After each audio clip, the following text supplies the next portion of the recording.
Amin, amin. Pada sore hari ini kita akan bincang-bincang santai terkait dengan isu-isu yang berkembang di YouTube, di medsos, khususnya yang terkait dengan bapak-bapak ini. Dari teman-teman kami persilahkan untuk mengajukan pertanyaan-pertanyaan, barangkali ada yang perlu ditanyakan. Ini kami persilahkan yang diawali dari yang mantan hijrah juga ini. Monggo. Assalamualaikum warahmatullahi wabarakatuh. Waalaikumsalam warahmatullahi Bapak Fidal Nurfendi dan para masai yang berbahagia, kami ingin menanyakan yang pertama bahwa para ustadz dulu adalah aktif mengajar di Ponpes Bulungan Kediri, bahkan menjadi paku bumi yang senior. Kemudian setelah dikeluarkan ini, pertanyaan kami adalah apa kegiatan ustadz ini setelah dikeluarkan dari Ponpes Bulungan Kediri? Itu yang pertama. Yang kedua, ini khusus untuk Ustadz Khalil. Ustadz Khalil dulu sebagai pengasuh Ponpes Tahfidzul Quran untuk tabayun, bahwa di media sosial pada saat bangun teras atau apa itu mengambil keramik dari Ponpes Tahfidzul Quran Grijing Kediri.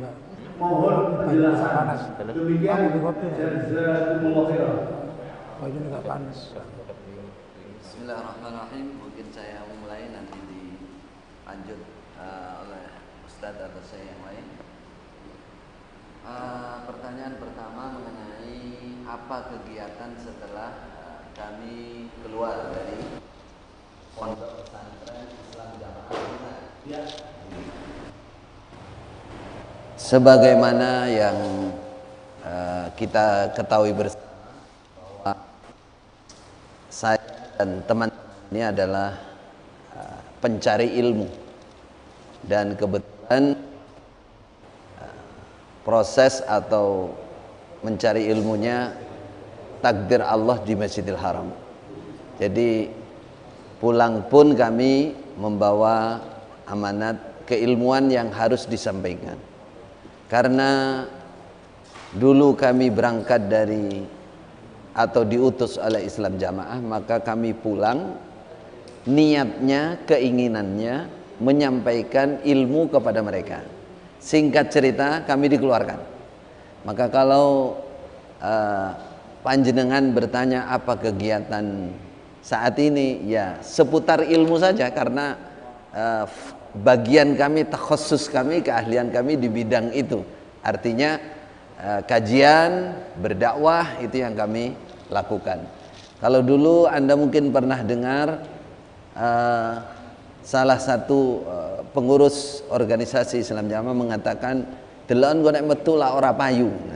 Alhamdulillah, dengan pertolongan Allah ternyata umat Islam banyak yang oleh Allah dibuka hatinya semangat mencari ilmu, bahkan banyak yang lebih semangat daripada murid-murid kami dulu di Islam Jamaah. Jadi kegiatan kami sekarang menyampaikan kajian-kajian ilmu ya ke masjid-masjid terdekat maupun masjid-masjid yang jauh. Kemudian yang kedua, secara khusus kami juga membuka kajian jarak jauh.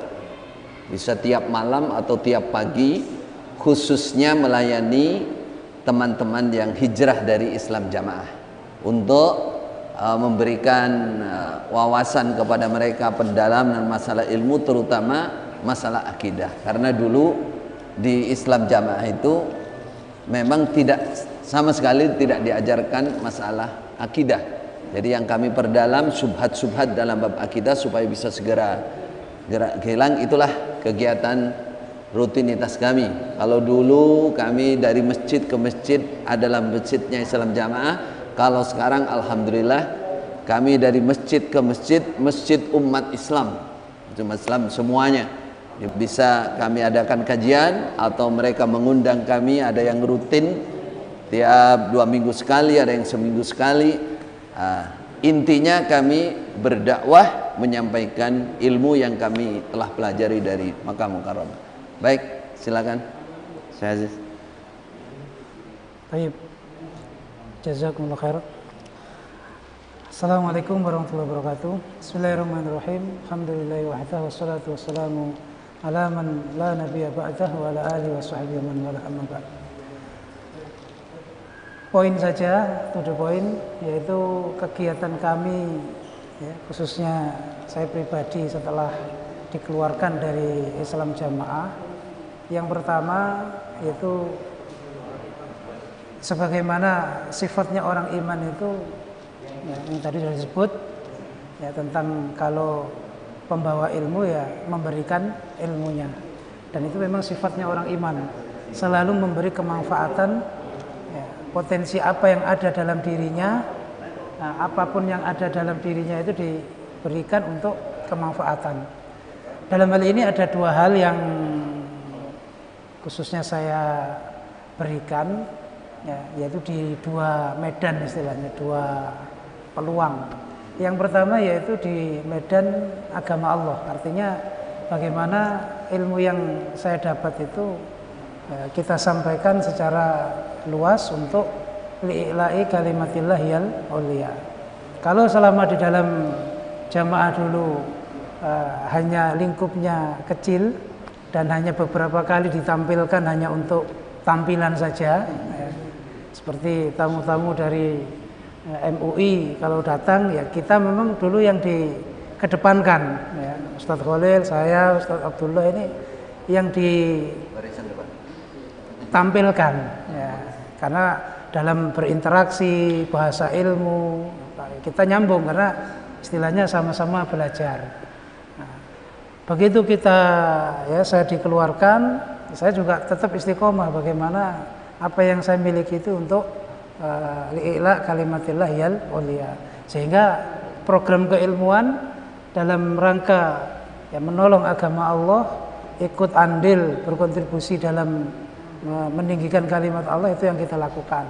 Termasuk saya pribadi ada untuk Al-Quran, itu ada program intensif 300 hari yang dulu sebenarnya sudah dimulai di dalam Islam Jamaah ya.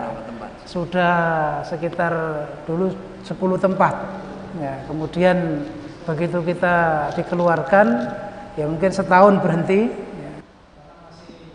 Masa-masa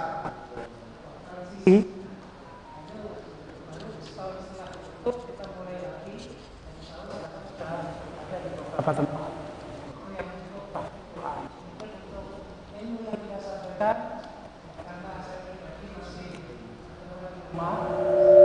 ada pondok seperti ya Syekh Khalil sudah ada Makkah Mukarramah, Ustaz Abdullah juga sudah ada pondok Wahab An-Nasir, sedangkan saya belum ada pondok. Tapi saya punya program Rihlatul Ilmi. Kita saya mulai dari awal kita dikeluarkan, kalau Ustaz langsung live, saya datang ke tempat-tempat mulai Jawa Timur, Jawa Tengah, Jawa Barat sampai Jabodetabek, dan mengadakan Rihlatul Ilmi yang setiap bulan pasti kita datangi face to face. Saat itu ya, selain mengajar kita menguatkan teman-teman yang hijrah, meskipun ya masih banyak yang bengong juga sehingga ngajinya itu sembunyi-sembunyi, artinya tidak diketahui. Tapi saat itulah ibaratnya kita mengumpulkan kepingan-kepingan. Itu juga bentuk dari an-nusrah fi dinillah, menolong agama Allah. Ya selain menyampaikan ilmunya juga istilahnya itu menguatkan, karena hijrah itu pasti ada hal-hal yang berat di awal.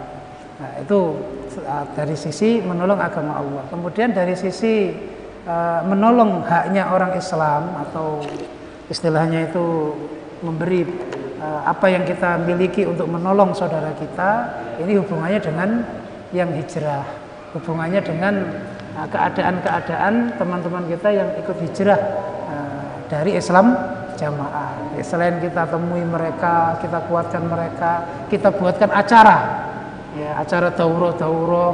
Acara daurah tidak hanya sekedar daurah, kita ada daurah itu juga istilahnya bernilai tawasul, ya, sambung rasa, saling bercerita. Karena ketika mendapat persekusi, mendapat hinaan, dikeluarkan dari semua grup, teman-teman yang ada nyapa, ini kan susah. Nah, ketika ketemu dengan sesama yang susah karena mendapat perlakuan yang sama, itu jadi senang.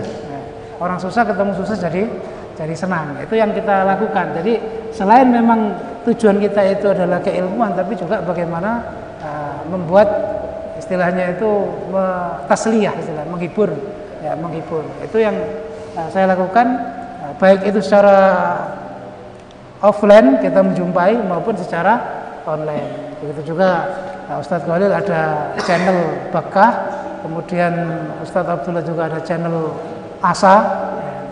Nah, kalau saya memakai channel Manazil Ilmu. Jadi kita istilahnya apa yang kita tuju itu sama, ya, sama dengan mungkin seni yang berbeda, ya, seni yang berbeda, cara yang berbeda. Ada yang bahasanya itu memang vulgar, seperti Syekh Khalil kan banyak ya membongkar ya, subhat-subhat termasuk materi-materi takbil yang terus berseri insya Allah. Kemudian saya Abdullah juga begitu, meskipun jauh tapi pelurunya insya Allah terus, ya, artinya peluru untuk yang disebut tadi provokasi kebenaran tadi itu memang betul, kebenaran memang harus kita sampaikan. Kemudian kalau saya terus terang, ya, karena memang kita masih di posisi ya, dekat dengan markas, ya, ini kita memilih, atau saya memilih, yaitu cara-cara yang namanya taksil. Kita menjelaskan yang aslinya sehingga orang bisa berpikir tanpa bersentuhan dengan kalimat-kalimat yang memprovokasi atau tahbir, memperingatkan, atau melabeli dengan nama-nama yang kasar. Itu juga sebuah sistem yang juga kita bangun, sehingga ketika ada yang mungkin menyebut bahwa itu sakit hati, nah, sekarang nyelek-nyelek, kan nggak terbukti.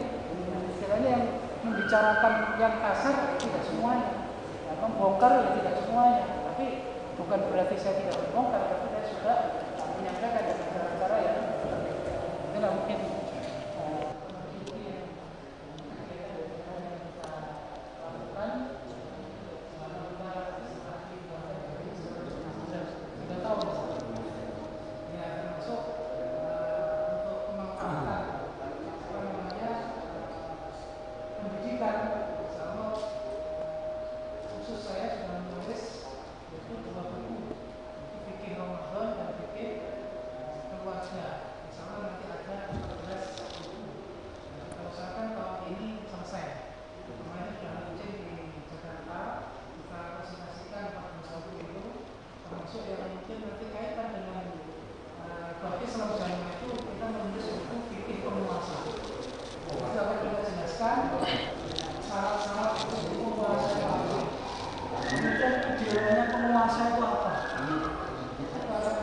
sampaikan di situ.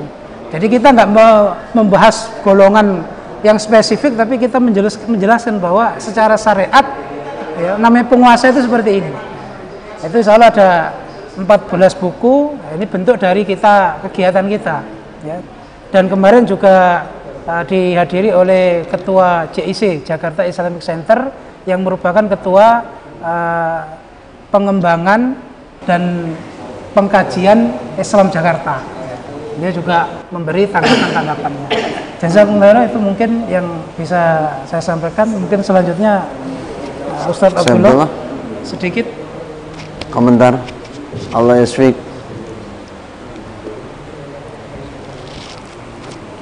Kegiatan yang dilakukan. Bismillah, alhamdulillah, wassalatu wassalamu ala rasulillah wa ala alihi wa sahbihi wa man walah.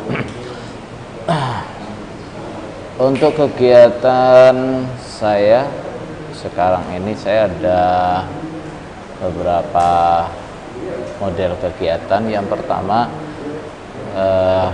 mengajar di pesantren, terutama ada pesantren kecil-kecilan yang baru kita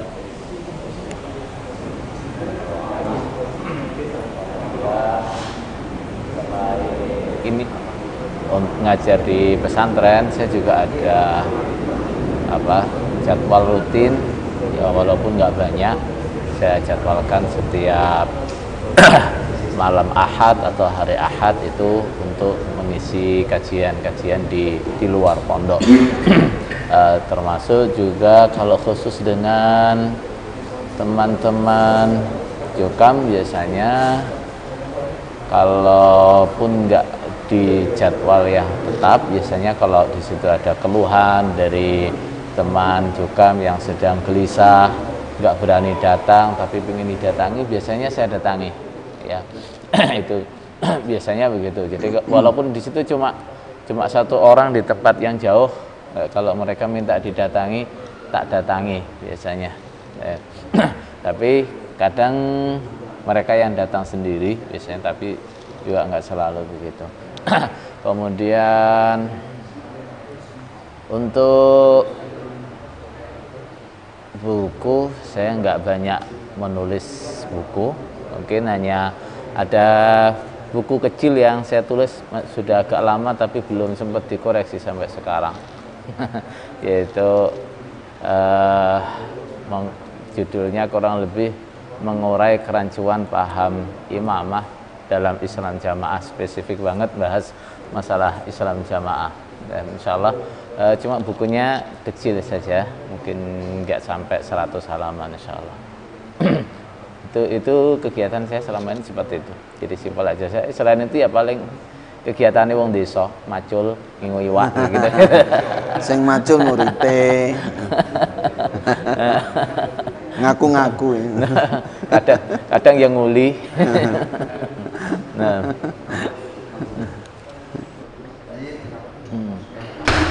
Pertanyaan selanjutnya untuk Ustaz Khalil yang terkait dengan pondok Taufik Giri. Kok bisa? Siapa yang membangun, kemudian terkait apa tadi? Keramik. Saya dijuluki Al-Keramiki.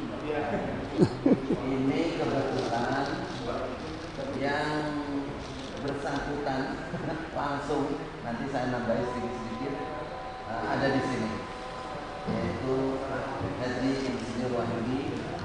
Inilah penyambutnya pondok Giri, dan mungkin ingat sekali beliau tentang bagaimana keramik yang dimaksud itu tadi. Ayo silakan mungkin Pak Wahyudi. Ini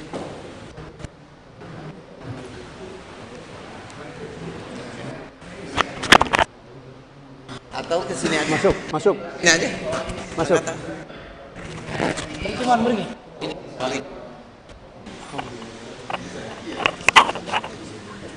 Bisa nggak?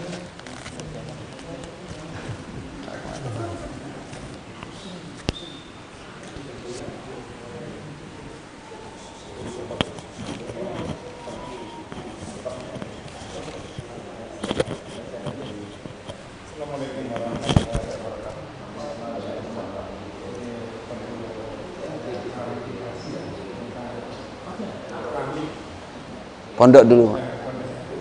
Punya siapa? 10.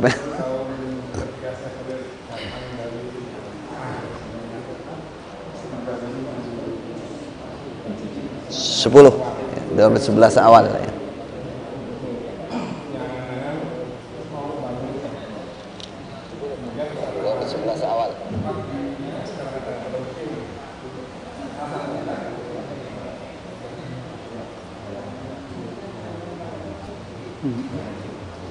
Harusnya dibatasi.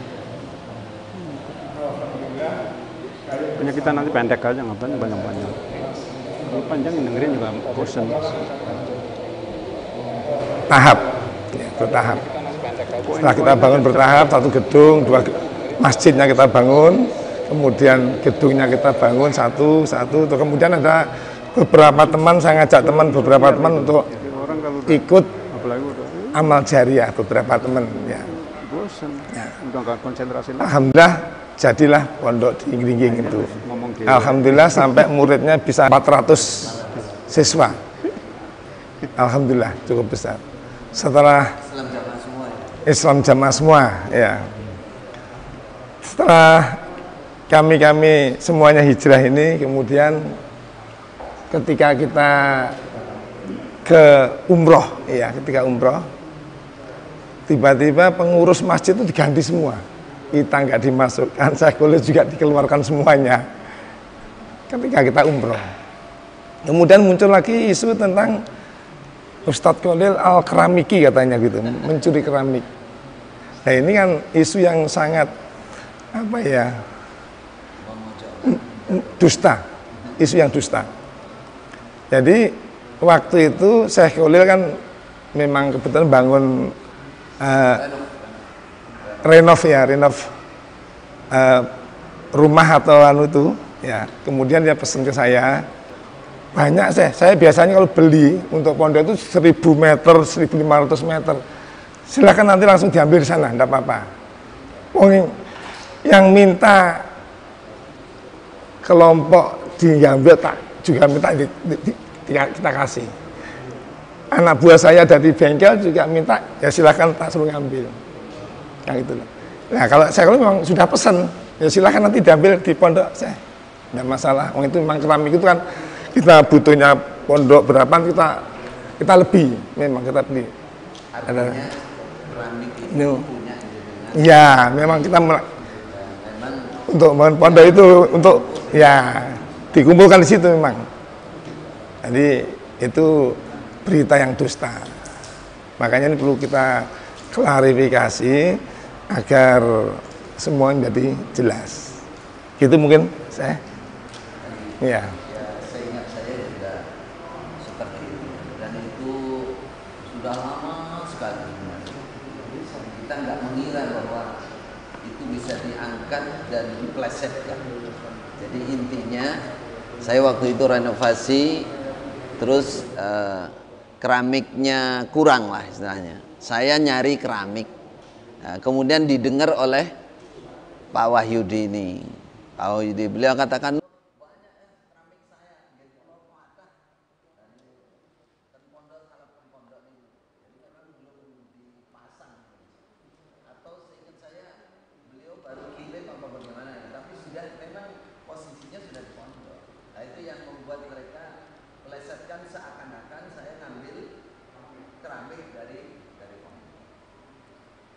ya itulah yang terjadi. Saya menguatkan lagi bahwa pondok itu sebenarnya ya, wakaf bersyarat. Nah di Jokang itu atau di Islam zaman itu imamnya waktu-waktunya nggak kenal namanya wakaf bersyarat. Mereka merasa kalau wakaf itu sudah haknya imam, karena mereka menganggap imamnya itu sudah resmi dan sudah sah secara syar'i. Dianggap ulil amri, penguasa, sehingga wakaf terserah dia. Padahal wakafnya itu bersyarat. Jelas-jelas Pak Wahyudi ini menulis isinya yang berhak mengelola pondok ini adalah saya dan keluarga saya. Kemudian Syekh Khalil dan keluarganya itu jelas tertulis dan waktu itu ditandatangani ya masih saat itu ya imam daerah Kediri Barat tanda tangan juga di dan memang secara nyata dan kepengurusan di Kediri Barat namanya itu semua tahu, bahkan orang-orang desa aparat desa pun yang memang teman-temannya Pak Wahyudi ini sudah tahu bahwa pondok itu yang bangun Pak Wahyudi. Apalagi sebagian nama ya masih nama punya Pak Wahyudi. Memang sebagian besar tanah-tanah itu dinamakan pengurus-pengurus itu, bahkan bangunannya juga. Sehingga di waktu kami hijrah, tadi Pak Wahyudi nerangkan, tahu-tahu di belakang apa nengarani kita diserobot, ditelikung, kepengurusan diganti semua, termasuk saya ya pondok dilereni kabeh tanpa ada konfirmasi kepada kami, sudah diganti semua. Nah karena posisi kami saat itu ya memang secara ini terutama Pak Wahyudi tidak punya bukan semua nama beliau. Dulu kita percaya saja, apalagi saya nggak punya nama sama sekali di situ, paling ketua yayasan terus ketua pondok juga, hanya seperti itu. Jadi mereka ambil alih sampai sekarang. Tapi ya mudah-mudahan suatu saat nanti Allah memberikan terbuka hati mereka dan sadar bahwa perbuatan seperti itu adalah perampasan hak. Karena itu wakaf bersyarat, bukan wakaf bank umum. Berarti mereka ngambil haknya orang. Apalagi kalau ada mereka komersil di situ, dikomersilkan, hasilnya juga bukan hasil halal, itu hasil haram karena bukan tidak punya hak untuk mengelola. Mungkin itu yang bisa kita sampaikan dalam hal ini. Monggo. Selanjutnya dari teman-teman monggo yang mau bertanya. Baik, assalamualaikum warahmatullahi wabarakatuh. Waalaikumsalam. Saya mohon izin untuk bertanya kepada Bapak Komjen Polisi Purnawirawan Nur Faizi Suwandi. Pertanyaan saya mungkin singkat Pak Nur, tapi ini banyak ditanyakan oleh beberapa saudara dan teman-teman terkait masjid daerah dan pondok di Kota Magetan, yang kita tahu bahwa sebetulnya masjid dan beberapa area serta pondok di situ adalah merupakan bagian dari wakaf Bapak. Namun kami dengar beritanya bahwa wakaf itu ditarik. Nah, ini mohon penjelasannya, apakah memang wakaf Bapak dibatalkan atau memang berita ini merupakan berita yang kurang benar sehingga perlu ditabayunkan hari ini. Demikian, terima kasih. Assalamualaikum warahmatullahi wabarakatuh. Jadi sekalian, saya jelaskan dan saya uraikan bahwasanya hari ini tidak benar sama sekali. Nggak mungkin lah saya itu menarik wakaf lagi. Wakaf itu diserahkan untuk ditarik lagi, nggak mungkin. Paling dialihkan. Kan ada undang-undang wakaf, ada undang-undang yayasan. Jadi begini ceritanya. Dulu sudah lama, kira-kira tahun berapa juga lama sekali. Saya terakhir itu tahun kira-kira 5 tahun yang lalu. Saya punya masjid yang sebagai kuasa dari saudara-saudara saya yang kalau saya tanya itu kita berbangun sudah lama 25 tahun yang lalu masjid besar di Magetan Cilacap, ya. Nah, masjid itu di Magetan Cilacap.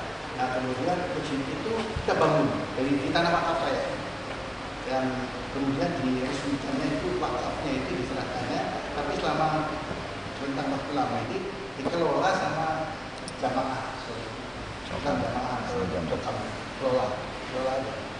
Nah, pada tahun 2017 kira-kira ya, berarti 2016-2017 itu 5 tahun yang lalu, dan menonton lebih kalau sampai sekarang ini kita berniat untuk permajaan para pengelola yayasan, karena memang saya kan pendiri dan saya kebetulan ketua dewan pembina.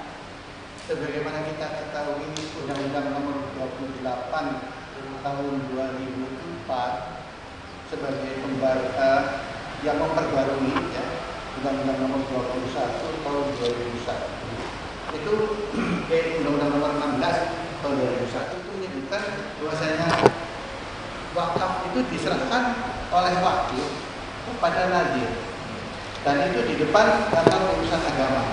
Waktu itu kantor urusan agama Kecamatan Magetan Cilacap. Nah, sudah prosedur itu dan dikelola waktu itu oleh Jokam, ya, di Bapak itu dikelola sama mereka, orang-orang sana juga mengelola masjid dan cukup luas, di belakang rumah pertama, kemudian ada pesantren. Dikelola oleh mereka, untuk kami. Kemudian tahun 2015 kita, karena Undang-Undang Wakaf tahun 2004 tadi saya katakan nomor 28 itu yang menyatakan bahwasanya kapanpun pendiri dan pembina itu bisa merubah nama yayasan. Nah, bukan pengurus yayasan, bukan nama yayasan. Yayasannya di situ dinamakan Yayasan Minhajul Rashidin, sudah lama. Tapi pengurusnya kebanyakan mayoritas itu Jokam. Jokam itu istilahnya insan jamaah gitu. Nah, setelah terjadi kasus atau peristiwa besar yang menimpa jamaah, yaitu dengan kembalinya para ulama-ulama kita yang 10 tahun sudah jadi Mekah datang ke Indonesia untuk memperbarui, tapi akhirnya malah diusir, ya, malah diusir dari Kediri itu. Saya berkeyakinan bahwa ini hal yang sangat salah. Orang dikirim mencari kebenaran, ditemukan kebenaran, belajar di sana 10 tahun, pulang malah diusir. Jadi saya mulai menyelidiki, menanyakan kepada para sayyidin, gimana nih, saya punya wakaf yang dikelola oleh Jokam. Kalau apakah saya ikut berdosa kalau ada apa-apa nanti? Tapi tanpa itu pun saya itu membaca undang-undang yayasan terakhir nomor 28 tahun 2004 itu yang menyatakan kewenangan pembina untuk mengganti seluruh pengurus yayasan Minhajul Rasyidin Majenah. Mengganti, bisa sebagian, bisa seluruh. Tidak harus 5 tahun, berapa bulan, sebulan, 2 tahun, atau 1 tahun, 2 tahun, boleh waktu-waktu. Karena memang pembina, ketua dewan pembina ini diberikan hak oleh undang-undang karena dia adalah yang memberikan wakaf, yaitu pendiri, merangkap pembina, diberikan hak untuk turut mengawasi walaupun sudah diwakafkan, turut mengawasi, melihat bagaimana perkembangan itu. Tapi selama 5 tahun sejak tahun 2016 itu atau 2017 tidak pernah ada laporan. Kan harusnya tiap bulan, katakanlah begitu ya, ya katakanlah 3 bulan sekali lah, katakanlah 6 bulan sekali harus ada laporan ke saya sebagai ketua dewan pembina, ketua pembina dan pendiri. Gak ada laporan. Terus kemudian sampai 5 tahun tidak pernah ada laporan. Ya, jadi saya bilang, wah ini nggak benar nih pengelolaan begini. Mulailah saya menyelidiki apa saja sih yang bisa diajarkan di sana oleh para pengurus yayasan yang lama ini. Ternyata ajaran-ajaran yang sesat, menyesatkan, yaitu takfiri. Ini ajaran takfiri ini sesat nih. Saya proyeksikan kepada pengalaman saya di Mesir bahwasanya asal mula perpecahan dan pembunuhan di Timur Tengah itu antara lain penyebabnya adanya kelompok Khawarij zaman Ali bin Abi Thalib, khalifahnya itu, kemudian berkembang terus Khawarij, walaupun waktu itu Khawarij itu pendapatnya yang namanya takfiri, bisa dicap takfiri itu kalau melanggar dosa yang besar. Tapi di sini yang ada di takfiri ini lain, ini pengertian yang ada di Jokam itu. Jadi mereka mengkafirkan orang yang keluar. Kita lihat sendiri kan, kalau di NU dan tidak bergabung, mau keluar mau masuk bebas saja, organisasi besar, itulah kebesaran ajaran-ajaran Islam rahmatan lil alamin. Mau masuk boleh, keluar boleh, silakan, masing-masing punya masing-masing.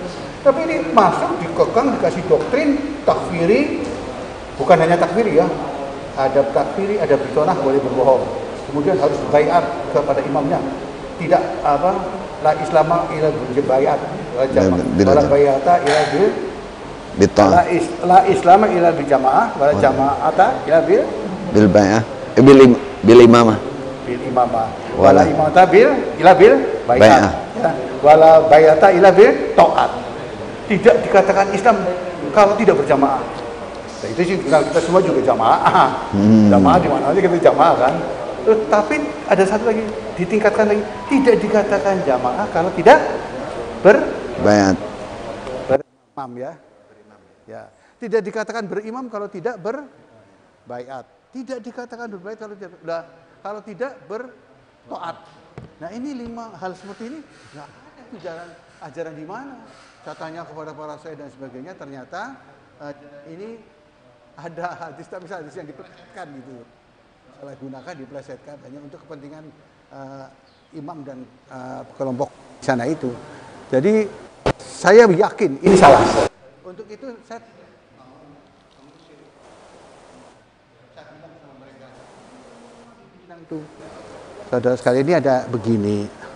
Mau nggak teman-teman yang sekarang ada di Jokam dalam ini, yang menguasai, yang mengelola masjid wakaf saya dan pesantren untuk kembali ke jalan Islam rahmatan lil alamin, Islam yang benar. Saya kasih waktu untuk mempelajari, dan kalau nggak bisa mempelajari, kita datangkan ulama. Sampai saya datangkan ulama loh. Ada waktu itu ada acara dengan para ulama ini datang ke Majenang menyampaikan beberapa, kebetulan ada event di Masjid Agung, Nah kebetulan di situ ada pengajian, saya adakan di masjid belakang untuk memberitahu mereka ini salah, ini yang benar begini-begini. Mereka sampai waktu yang saya tentukan tidak juga merubah, tetap kekeh bahwasanya mereka benar gitu, paling benar, dan di luar mereka adalah murtad, di luar mereka kafir dan masuk neraka, hanya mereka yang masuk surga. Ini kan nggak benar, saya pikir. Gila ini, saya bilang sampai batas waktu tertentu saya bilang ini mau nggak berubah, nggak mau berubah. Oke, saya panggil notaris, yaitu Pak Budi dari Purwokerto yang jago lah di bidang masalah yayasan dan sebagainya, karena berkali-kali ada sengketa yayasan, datang ke sana, kemudian merubah semua pengurus yayasan. Dan saya rubah dari Jokam, semua pengurus yayasan Minhajul Rasyidin Majenang terdiri daripada organisasi besar. Pengurus yayasan dari NU dan Muhammadiyah masuk situ semua. Saya umumkan waktu itu juga, dan mereka yang hadir di situ orang Jokam tanda tangan perubahan yayasan, ada tanda tangannya di depan notaris lagi. Kan udah mahal gitu. Nah sekarang dalam prosesnya tetap mereka sudah kita bilangin suruh pergi, nggak mau pergi juga. Yayasan aktenya sudah dirubah, notaris terdaftar di Menkumham, ya. Terus kemudian kita daftarkan juga ke BWI, ya. Karena wakaf dan masjid dan pesantren itu harus didaftarkan Badan Wakaf Indonesia, BWI. Kita daftarkan ini. Ada yayasan mengelola, kemudian ini wakaf saya serahkan kepada organisasi besar Islam, dan kemudian dicatat di BWI Provinsi dan BWI Kabupaten Cilacap, dan sudah ada keluar surat keputusannya bahwasanya masjid dan pesantren ini terdaftar di Badan Wakaf Indonesia BWI yang diharuskan oleh pemerintah terdaftar di situ. Sudah prosedur itu sudah kita tempuh, ya, sudah kita tempuh. Nah setelah itu kami mulai menunjuk, karena yang lama itu di Jokam itu ada wakif nazir. Saya wakif, saya serahkan wakaf ini ke nazir. Nazir ini menurut undang-undang yayasan itu mengelola dan membangun wakaf ini sesuai dengan maksud undang-undang. Dan kemauan saya juga, masukan saya. Ini pesantren, masjid-masjidnya terbuka untuk umum, rahmatan lil alamin, siapa saja boleh jadi imam. Mereka selama ini nggak pernah loh jadi mengambil imam dari luar. Kalau ada imam naik ke atas panggung, misalnya dari NU atau ditolak, nggak boleh, ditolak di masjid itu. Kemudian yang lebih parah lagi, dipagerin, jangan masuk, dibikin. Ya kalau bikin tembok tinggi itu dulu saya bikin, tapi pintu masuknya kan terbuka mestinya untuk umum masyarakat sekitar. Enggak, gembok pagerin, jaga sama situ, ada jaga sama Senkom. Katanya Senkom mitra Polri, tapi ya begitu dia jaga di situ, faktanya begitu, mau nggak bisa bohong. Dan kemudian setelah di depan itu sudah dipagerin, jadi orang luar nggak bisa masuk. Saya bilang cobalah jangan begitu, kita kan Islam rahmatan lil alamin ini, kita itu semua orang boleh masuk dong. Kita menyebarkan ajaran Islam. Kenapa kok kayaknya eksklusif? Terus kemudian hanya golongan mereka saja yang bisa di situ menolak imam dari luar dan tidak mau makmum kepada imam yang bukan golongannya dia. Itu fakta. Ada di YouTube itu. Imam dari ulama kita naik ke atas ditolak sama dia. Ada. Bisa dilihat di YouTube. Jadi ini hal-hal yang menjadikan saya resah. Nanti saya ikut dosa dong, saya yang mewakafkan. Nah, saya bilangin sama mereka, ini mau kita ambil alih loh kalau kamu nggak mau pergi, tapi saya kasih kesempatan untuk dengan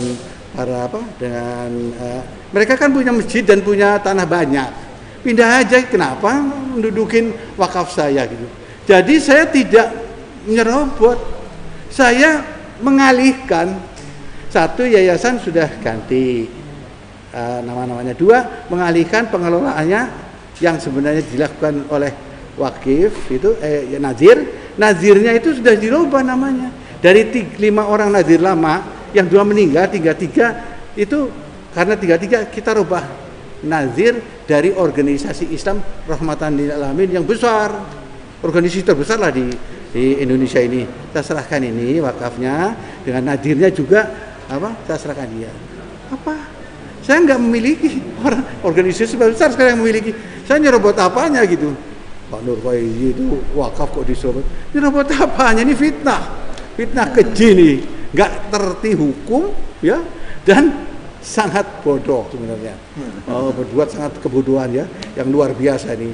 Ya kita jelaskan kepada Forkompinda, Bupati, Kapolres, Dandim dan sebagainya, kemudian dan camat, lurah, semua kan sudah tahu semua. Andaikan hari ini saya masuk, udah bisa, nggak ada masalah itu. Jadi, tapi kita masih baik hati. Ya silahkan, kalau masih mau sadar, ayo bersama-sama kita ngaji di situ, sholat di situ, tinggal di situ boleh, asalkan ikut kurikulum kita. Apa itu kurikulum? Kurikulum Islam Rahmatan lil Alamin. Kurikulum yang diakui oleh seluruh umat Islam dan khususnya organisasi Islam yang besar itu. Kurikulum yang kondusif untuk hal-hal yang bisa membahayakan persatuan dan kesatuan bangsa. Apa itu? Yaitu karena ajaran ini adalah ajaran takfiri ini sebenarnya, terus terang aja, ini bisa cenderung ke arah radikalisme. Dan takfiri ini, supaya kita ketahui bersama, yang pengalaman saya di Timur Tengah itu, satu langkah ke depan itu sudah boleh membunuh orang yang dikafirkan. Maksudnya boleh membunuh itu, boleh dialirkan darahnya.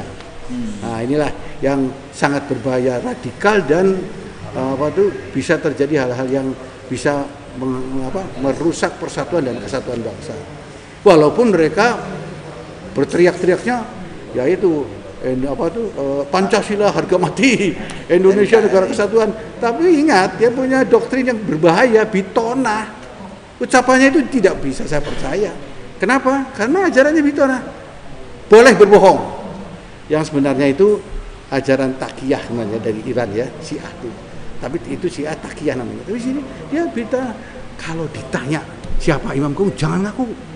Apakah pernah bayat? Jangan ngaku. Jangan ngaku pernah bayat dan sebagainya. Lebih parah lagi, dia memungut uang infak namanya 10%. Tiap bulan itu gila tuh. 10% lebih dari zakat. Zakat kan 2,5% 1 tahun. Ini 10% hartanya harus disetorkan ke sana. Ya. Nah ini dininabobokan dengan doktrin-doktrin yang seakan-akan itu doktrin agama, ketaatan dan sebagainya. Nah saya nggak mau dong, masa masjid saya dikelola sama orang golongan yang begitu. Saya alihkan aja, ambil undang-undangnya, saya rapikan semuanya, sekarang sudah selesai, serahkan kepada organisasi besar, sudah, saya nggak ada urusan apa-apa, tapi aman, ajarannya aman, saya nggak ikut dosa. Nah itulah awal mula mereka marah, kemudian mereka memfitnah segala macam, kata Pak Nur Faizi merebut masjid wakaf. Wah, dari mana merebutnya ini? Justru ini bahaya, dia ngomong gini ini bisa berbalik nanti ke dia sendiri. Ya, tapi ya kita kan kasihanlah mereka, mungkin ketidaktahuan, kebodohan mungkin atau bagaimana. Ayolah kita rangkul bersama-sama, ngaji bersama ya dengan ajaran-ajaran Islam rahmatan lil alamin. Tinggalkan apa tuh doktrin-doktrin yang takfiri dan sebagainya. Kita bina persatuan kesatuan untuk Republik Indonesia yang kita cintai ini. Demikian dari jawaban saya, terima kasih. Assalamualaikum warahmatullahi wabarakatuh. Baik.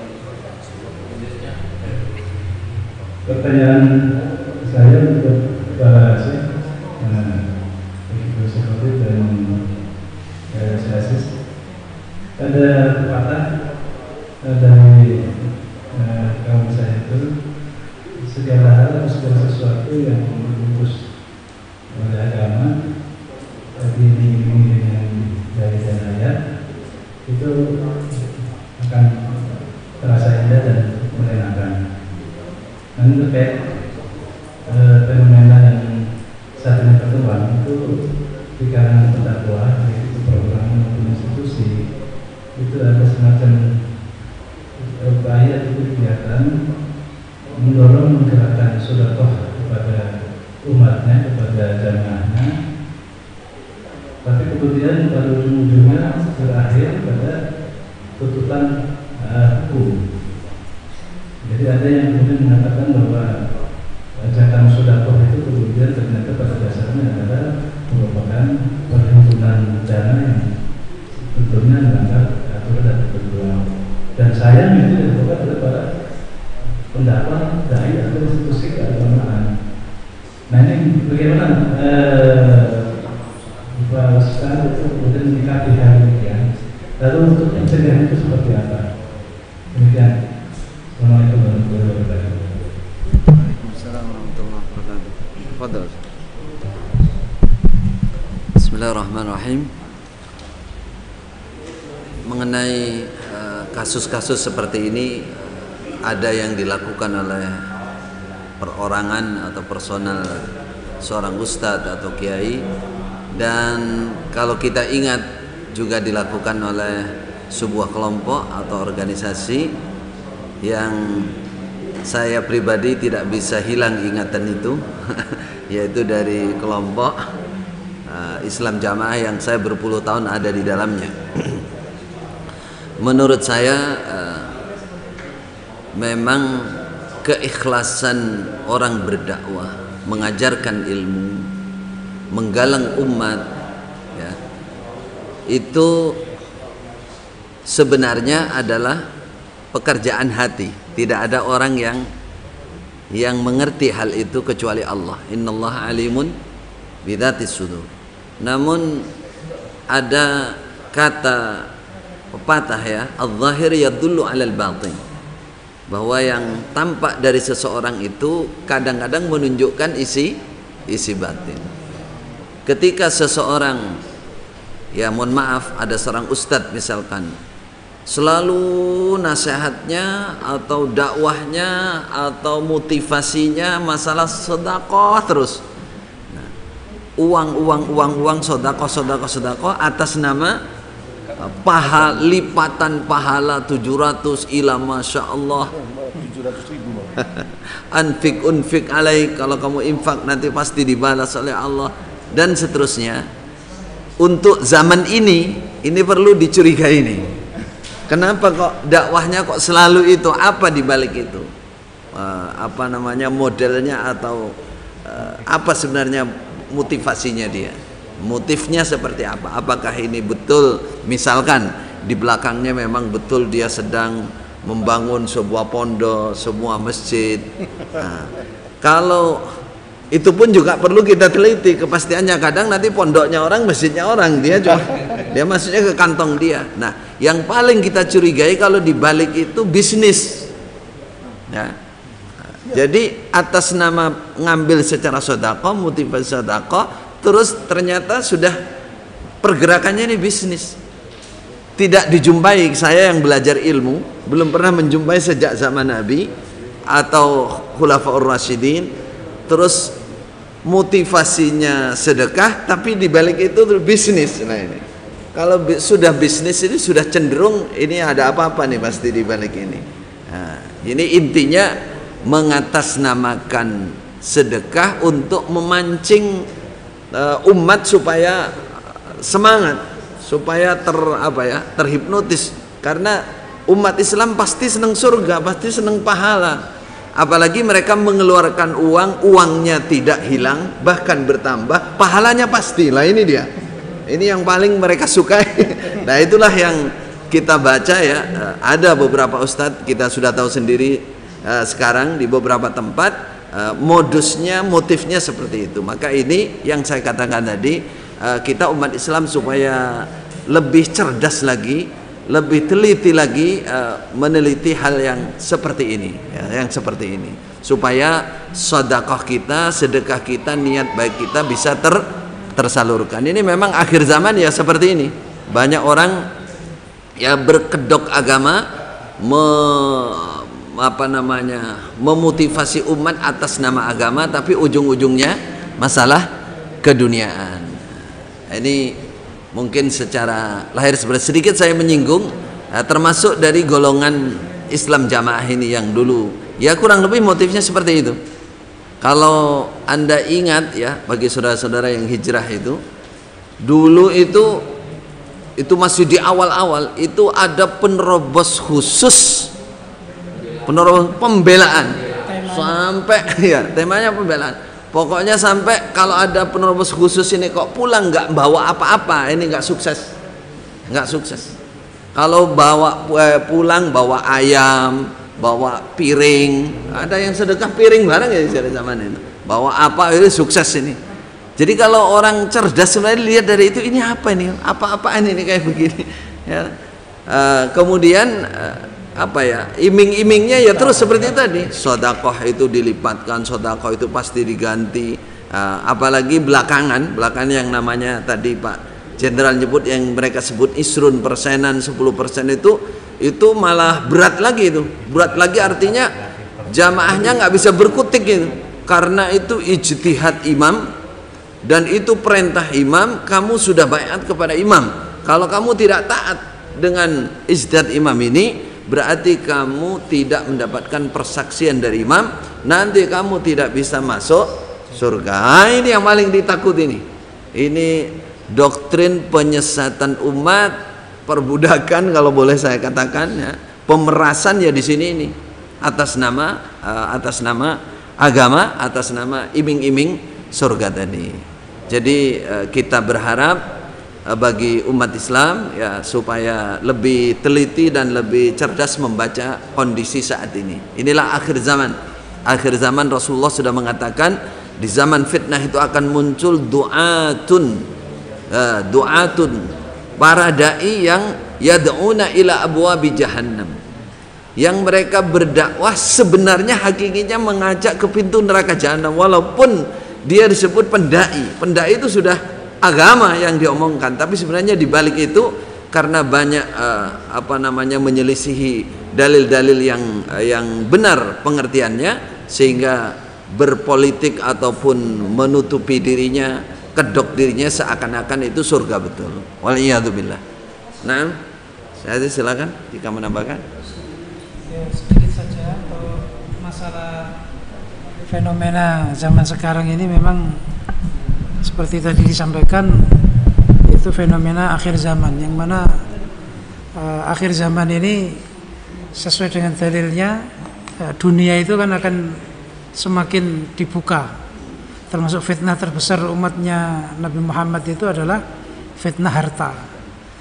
Dan gaya hidup manusia juga sekarang bisa disebut hedon, ya, hedonisme, yang memang suka dengan kemewahan, suka dengan kekayaan yang kalau bisa itu didapatkan secara cepat, ya, secara cepat. Dan ini dimanfaatkan oleh orang yang mempunyai tujuan-tujuan duniawi yang dibungkus dengan agama. Apalagi untuk menuju ke situ, atau penampilan sebagai ulama, penampilan sebagai dai, penampilan sebagai orang yang patut diikuti, itu sekarang mungkin orang dengan membaca sedikit artikel, membaca beberapa referensi buku sudah tampil sebagai dai, tampil sebagai ulama, sehingga istilah kasarnya itu bukan ulama tapi ngulama. Nah, tapi ngulama. Ya, ini juga terjadi di golongan-golongan, termasuk dulu di kita sendiri di Islam Jamaah, ya sebenarnya kapasitas ilmu mungkin ya belum, ya istilahnya ta'ahulnya itu belum, belajar untuk skill kemampuan ilmunya itu belum, tapi diposisikan sebagai ulama. Lah, orang-orang yang seperti ini akan ya memicu tadi itu keinginan-keinginan duniawinya dibungkus dengan agama.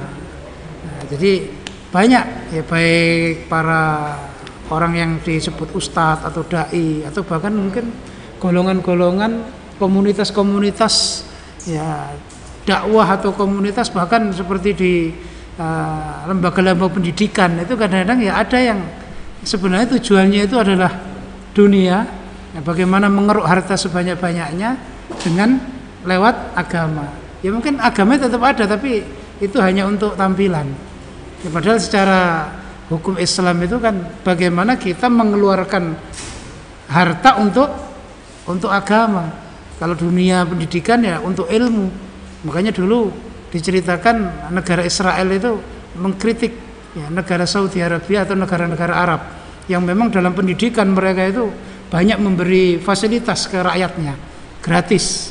Ya, sekolah itu malah dikasih ya, uang saku, buku mukafaah. Sampai kita sendiri di Ma'had Haram, wah itu tiap bulan kita dapat Cukup untuk makan. Cukup sebulan. untuk istilahnya untuk riwariwi, untuk saku itu setiap momen-momen tertentu liburan itu ya lumayan. Di Syekh kita di Syekh Yahya, nah itu juga alhamdulillah. Ya, kadang-kadang dikasih kayak apa namanya nota pembelian itu isinya ada beras 50 kilo, tinggal ngambil di tokonya. Di sana istilahnya miliaran dolar tiap tahun untuk pendidikan. Nah, dikritik oleh negara Israel, negara istilahnya itu sekuler. Kalian menghabiskan dana miliaran dolar untuk pendidikan, sedangkan kami bisa mengeruk miliaran dolar dari pendidikan. Nah, ini kan istilahnya apa? Ya target yang berbeda. Ya, target yang berbeda. Kalau kita mengeluarkan banyak harta untuk pendidikan, untuk agama kita, itu untuk istismar, untuk investasi akhirat yang nggak mungkin rugi.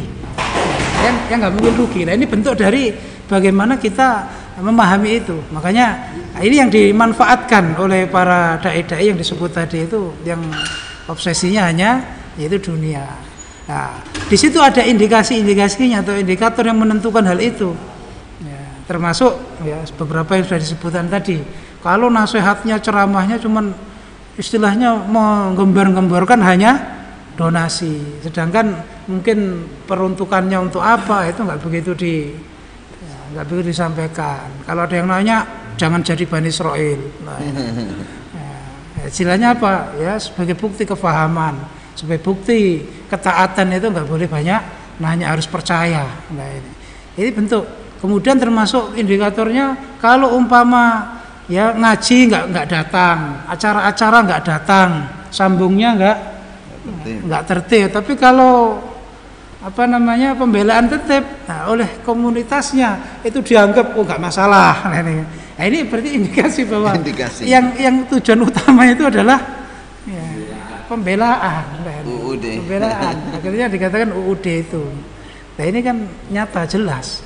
Atau ketika yang sudah terindikasi hijrah itu orang yang biasa, ya, orang yang nggak punya uang, nah, kedudukannya itu nggak begitu bisa diandalkan dari sisi uang, ya, langsung ditendang, langsung diumumkan, ya kan, tanpa ada peramutan, tanpa ada mungkin di lobi dulu, ya, nggak perlu tim gambuh itu nggak perlu itu. Tapi kalau yang sudah terindikasi ini orang yang punya kekuatan finansial, wah, ini bahaya, ini harus segera akhirnya didatangi, diterobosi, ya dirayu, jangan sampai terpengaruh. Ini kan nyata bahwa itu indikasi jelas itu, indikasi jelas. Ya, jadi begitu itu, makanya dalam hal ini ya kita tetap tadi itu lebih selektif. Ya, kalau kita memang orang sedekah itu juga nggak istilahnya harus terus bertanya ini sedekah saya ini jelas apa enggak, untuk apa, itu ya enggak. Yang penting kita percaya kita sedekah itu sudah ada pahalanya. Nah, kadang-kadang kalau minta perinciannya itu kadang-kadang keikhlasan kita juga dipertanyakan gitu. Makanya ya itu tadi, jadi betul-betul kita selektif dan setiap sedekah ya kita niati untuk memang sedekah.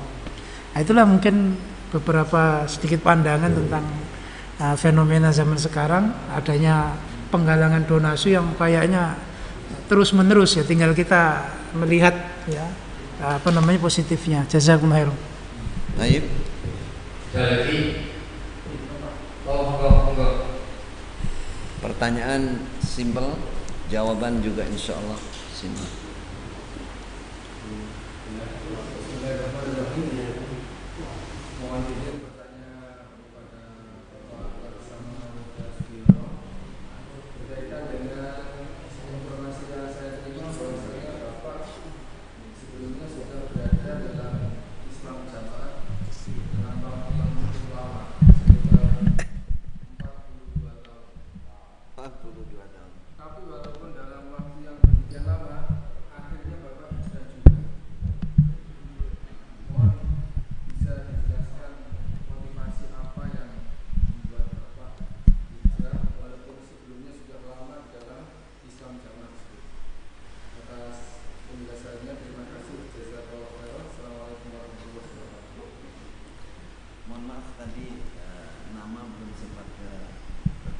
Oh, nama.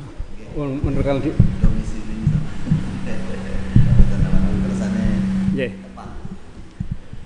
Assalamualaikum warahmatullahi wabarakatuh.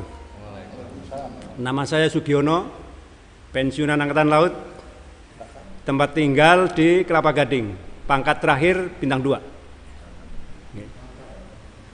Subhanallah, qadarullah, 4 dekade saya di dalam jamaah. Mulai dari kepengurusan kelompok, desa sampai dengan daerah, ngalami itu Pak. Jadi lama.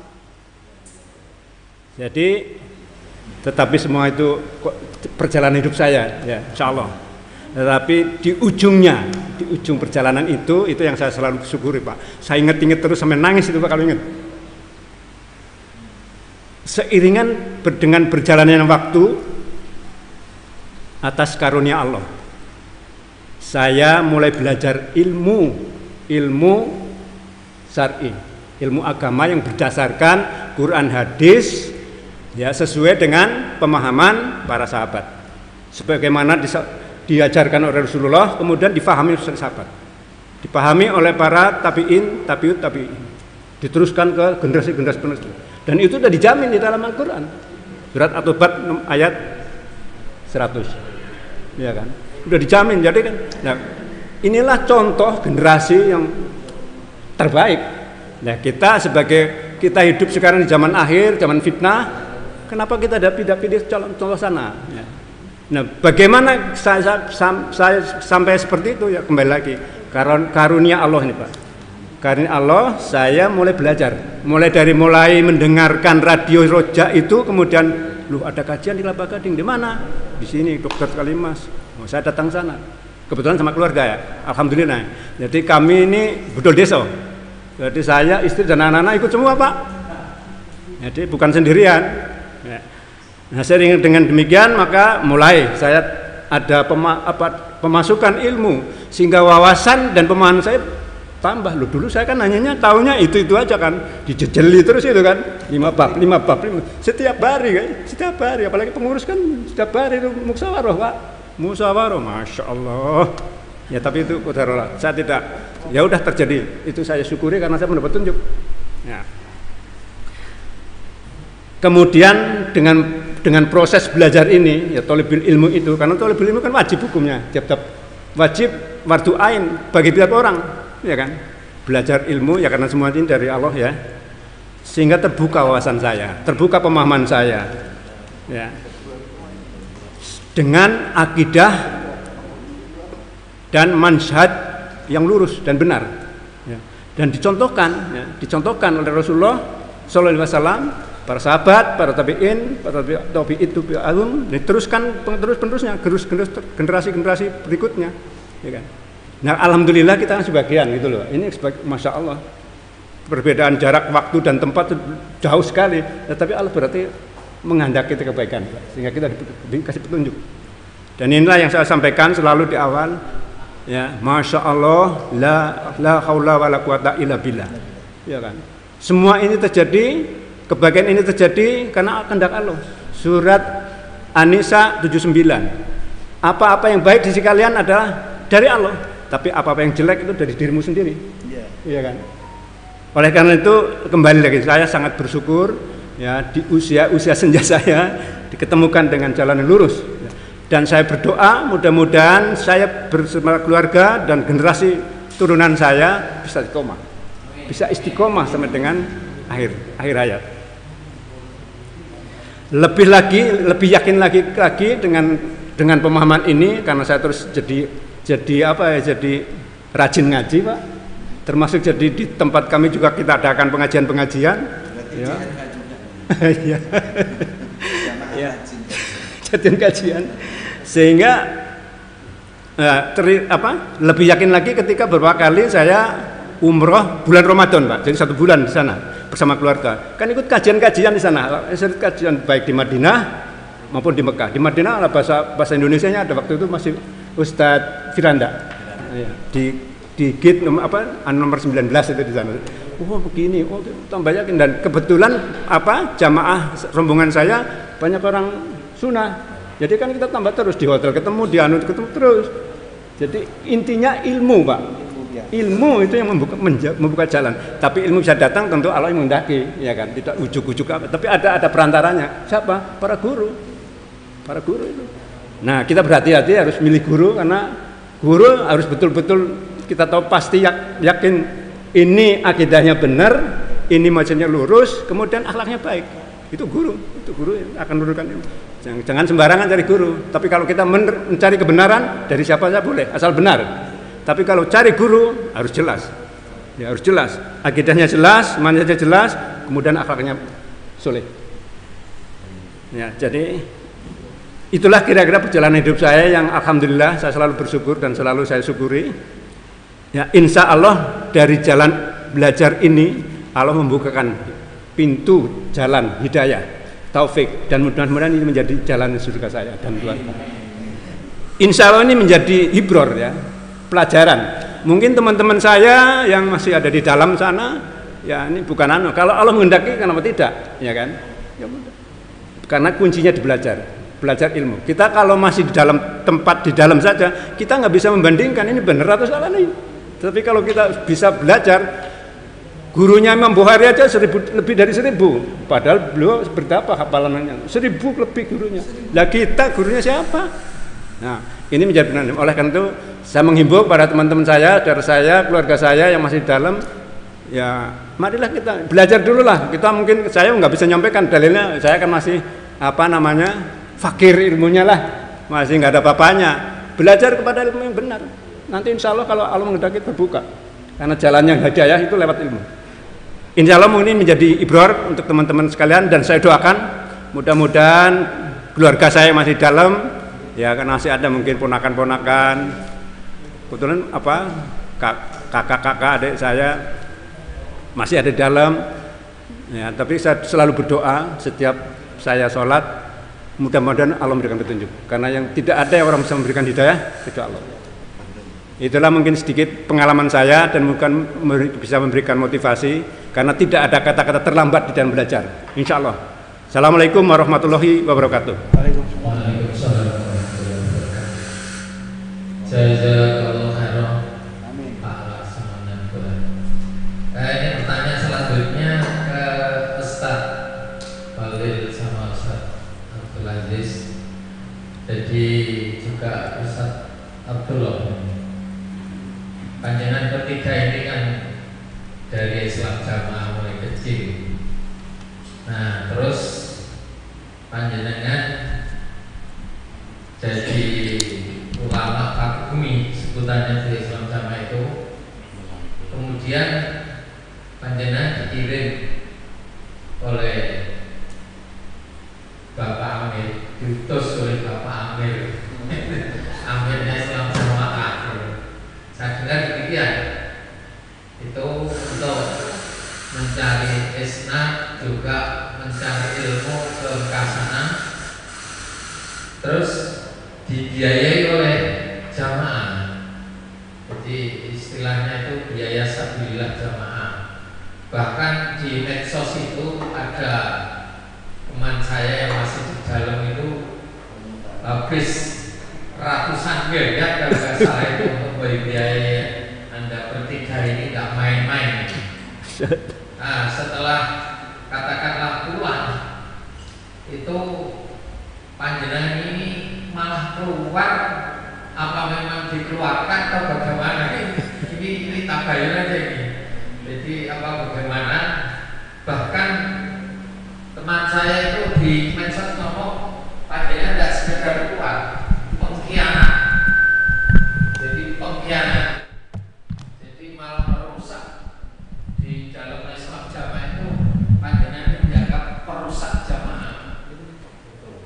Ini sebenarnya bagaimana ceritanya? Saya jaga waktu. Barakallah. Jadi 3 poin ya.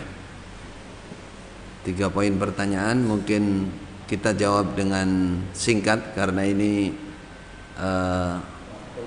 ada yang memerlukan sholat asar sepertinya. Jadi yang pertama mengenai biaya ya, biaya ratusan miliar itu saya kira terlalu berlebihan. Jadi kami ini bertiga, saya tua masih turun, dulu istilahnya biayanya itu adalah biaya visa, biaya tiket pesawat saat itu ya kurang lebih per orang mungkin kali berangkat mungkin 10.000 kurang lebih, 10.000 real. Mungkin di sana ya bertempat sama makan ya mungkin ya. Ya Allah alam mungkin, tapi kalau dibilang ratusan M, apalagi ada kata-kata triliun, itu saya kira terlalu berlebihan. Fa insyaallah seingat kami sampai teman saya sebelah ini jarang persenan atau bahkan mungkin nggak persenan. Karena apa? Karena ukhra kalau bahasanya Jokam. Tiap bulan itu mohon maaf, untuk susunya anak saja itu nggak cukup ya, tapi ya ini karena ini pertanyaannya kan pernyataannya berlebihan dulu. Jadi kondisi kami di sana kalau dibilang pas atau kurang, lebih kepada kurang. Untungnya kami di sana ada seperti tadi dinyatakan dari mulazamah kepada Syekh Yahya, ada orang sedekah untuk para tulab, kami dapat dari Ma'had Haram, kami juga mendapatkan. Artinya kaitannya dengan ini tidak berlebihan kami di Mekah untuk level kami yang dianggap sudah waktu itu paling top dikirim, terus artinya orang terkesannya itu turah belawah, kata orang Jawa, turah-turah, sangunya turah-turah, enggak. Bahkan kalau kami rasakan mau apa-apa itu susah sekali, harus nulis dulu, minta bantuan misalkan nulis dulu untuk kelahiran dan lain-lain, itu masih prosesnya ribet di sabilillah, namanya sabilillah Jokam. Nah, itu. Ini saya menjawab bukan menghina, tapi membaca kenyataan, karena ini arah pertanyaan yang seakan itu berlebihan. Kalau boleh dibilang kami kurang untuk keperluan anak, istri dan pada saat itu berkenaan dengan masalah biaya. Kemudian singkat saja, kami belajar, diutus ke sana, kemudian pulang, kenapa kok keluar atau dikeluarkan? Ya seperti yang biasa kami jelaskan, bahwa kami intinya ingin meluruskan penyimpangan-penyimpangan yang ada di dalam Islam jamaah. Dulu kami prinsipnya ibarat mengambil kotoran di dalam air tanpa membuat keruh air, itu prinsipnya begitu. Sehingga yang kami jalankan itu bagaimana menyadarkan mereka lewat ilmu. Sehingga tadi disebutkan kami menghidupkan tahfidz Quran, kami menghidupkan bahasa Arab, bahkan bikin pondok khusus tahfidz Quran, dan itu usaha kami supaya mereka melek ilmu. Apakah selama ini tidak melek ilmu? Istilah melek itu betul-betul memahami ilmu yang sesungguhnya. Di Islam jamaah itu tidak, itu hanya ibarat orang ngaji dia lewat gitu. Jadi pendalaman tidak ada, apalagi koreksi ilmu yang namanya kajian, mengkaji betul itu tidak ada di sana. Hanya hatam-hataman saja. Nah, disitulah membuat banyak sekali penyimpangan-penyimpangan akidah, terutama mereka tidak sadar. Itulah yang kami luruskan. Hal-hal yang sangat sensitif, yang tersentuh, ya, membuat mereka punya alasan untuk mengeluarkan kami. Jadi kami dikeluarkan. Kalau aslinya kenapa kami bertahan? Karena kami ingin sekali Jokam itu betul-betul bisa meluruskan akidahnya, bisa memperbaiki ibadahnya yang sesuai dengan pemahaman as-salafus saleh. Itu kalau ditanya apa sebabnya dikeluarkan. Kalau istilah pengkhianat dan lain-lain itu versi mereka, karena mereka punya keyakinan A, ya, yang kita anggap itu salah, kemudian kami berubah setelah mencari ilmu, keyakinannya B. Untuk versi mereka dianggap khianat itu kan istilahnya meninggalkan ibarat kacang lupa kulitnya, kacang ninggal lanjaran apa ya, dan lain-lain istilahnya, karena sudah dianggap berbeda. Kalau dari versi mereka merasa benar, Nah kalau versi kami tidak berkhianat, justru amanat. Khianat itu kan kebalikannya amanat. Kami belajar ke Mekah, diperintahkan ke Mekah, disuruh mencari sanad, suruh cari ilmu. Berarti kami pulang bawa ilmu, ingin meluruskan kesalahan mereka. Itu bagian dari terima kasih kami, dan amanat kami memegang ilmu. Amanatnya. Jadi kami menyampaikan amanat. Menurut mereka pengkhianat karena tidak sesuai dengan apa yang mereka pahami yang sebenarnya sudah salah menurut agama. Itu penilaian kami. Maka harapan kami hal-hal yang seperti ini tolong dihentikan itu, saudara Jokam, ya, saudara-saudara Jokam. Kalau tidak, Anda akan semakin terbuka ketinggalan ilmunya, ya, akan semakin terbuka, bukan jadi gurune jagat, Anda semua nanti jadi guyune jagat. Semakin buka hal seperti itu, semakin ketahuan nanti. Ya, tadi, taib. Cukup? Nah. Ya. Jazakumullah khairan, Ustaz, juga Bapak Jenderal, semuanya rekan-rekan. Kami mohon maaf karena waktu sudah sore. Untuk acara bincang-bincang santai dicukupi sekian pada semuanya. Wabillahi taufiq wal hidayah. Jazakumullah khairan. Wassalamualaikum warahmatullahi wabarakatuh. Waalaikumsalam.